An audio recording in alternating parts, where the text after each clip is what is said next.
Welcome back नाज़रीन। ख़बरुनि जी शुरूआत कंदासीं। वॾे वज़ीर सैयद मुराद अली शाह हिक ॾींहं जे दौरे ते इस्लाम कोट पहुची वियो आहे।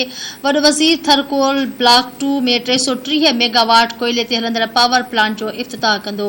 वॾे वज़ीर सैयद मुराद अली शाह चयो आहे त थरकोल प्रोजेक्ट जे ॿिए मनसूबे जो इफ़्तिताह वॾी कामयाबी आहे।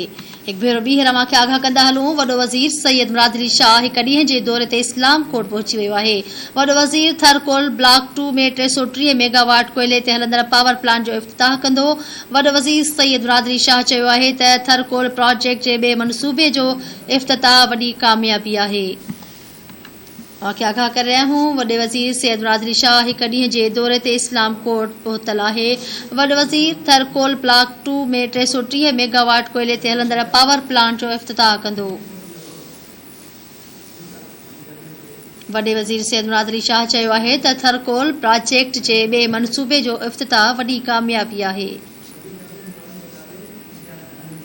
इन हवाले सां वधीक कहिड़ा अपडेट आहिनि? इस्लाम कोट खां TTV न्यूज़ जो रिपोर्टर इम्तियाज़ धाराणी लाइन ते मौजूद है। जी इम्तियाज़, आगाह कजो।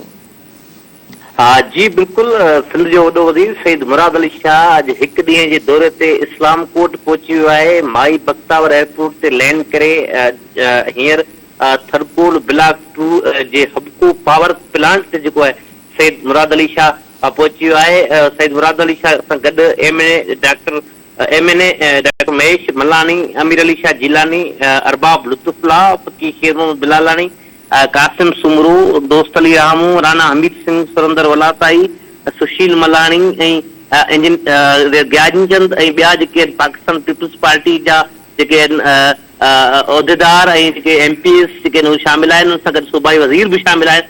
अव्हांखे इहो ॼाणींदो वञा त सूबाई वज़ीर आला सिंध CPEC जे तहत हबको पावर प्लांट 330 मेगावाट जेको कोयले ते बिजली पैदा करण जो अॼु जेको आहे टियों ही प्लांट जेको हुनजो इफ़्तिताह कंदो।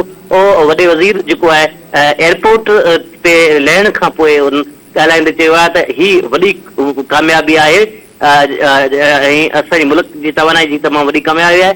कुझु देरि बाद वॾो वज़ीर जेको आहे इफ़्तिताह कंदो। इफ़्तिताह खां पोइ जेको आहे मीडिया खे ब्रीफिंग ॾींदो। मीडिया खे ब्रीफिंग ॾियण खां पोइ हिकु जेको आहे शानदार तक़रीब रखी वई आहे जंहिंमें हुते जा लोकल ॻोठाणा ऐं जेके आहिनि स्टेक होल्डर ऐं थरपाकर सां रिलेटेड जेके आहिनि पाकिस्तान पीपल्स पार्टी जा अॻुवान जेके आहिनि हिन तक़रीब में जेको आहिनि शामिल आहिनि। जी ठीकु आहे, वॾी महिरबानी तफ़सील जे लाइ।